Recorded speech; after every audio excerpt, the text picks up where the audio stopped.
બસ ગુજરાતભરના પત્રકારો જ્યારે જ્યારે પ્રજાના પડખે પ્રજાના સમાચારો પ્રસારિત કરવા જતા હોય છે અને ખોટું ને જ્યારે સત્ય બતાવવા જતા હોય છે, જે મેટર ખોટી હોય છે એને ઉજાગર કરે છે, ત્યારે ત્યારે તેવા પત્રકારો ઉપર ખોટી રીતે પત્રકારો પર દબાણ લાવવા માટે કે આ સમાચાર ડિલીટ કરી નાખો, આ સમગ્ર મેટરને લઈને પત્રકારો પર કાયદાની કલમનો ખોટો દુરુપયોગ કરી પત્રકારોને ખોટા કેસ કરવામાં આવે છે।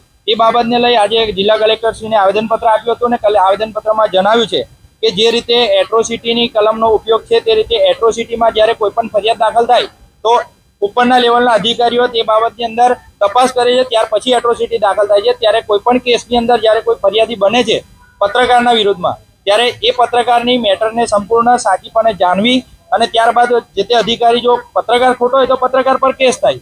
એ બાબતને લઈને અમે આજે જિલ્લા કલેક્ટરને આવેદનપત્ર આપ્યું છે। આવા ઉપર પત્રકારો પર ખોટા કેસો થયા છે અને હમણાં હાલમાં જ 1 મહિનામાં 3 મોટી ફરિયાદો થઈ છે જે ગુજરાતના અંદર પત્રકારો પર થઈ છે। તેના માટે પણ કેટલીક જગ્યાએ આવેદનપત્ર આપવામાં આવ્યા છે।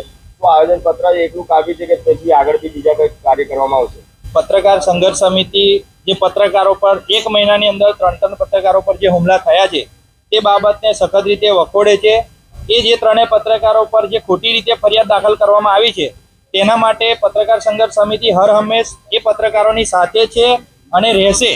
જ્યારે જ્યારે માત્ર એક આવેદન નહીં પણ જો આગામી સમયમાં આનું નિરાકરણ નહીં આવે તો પત્રકાર સંઘર્ષ સમિતિ ગાંધીનગરથી માંડી દિલ્હી સુધી પહોંચવા માટે સક્ષમ છે। અમિત પટેલ, રાષ્ટ્રીય અધ્યક્ષ પત્રકાર સંઘર્ષ સમિતિ।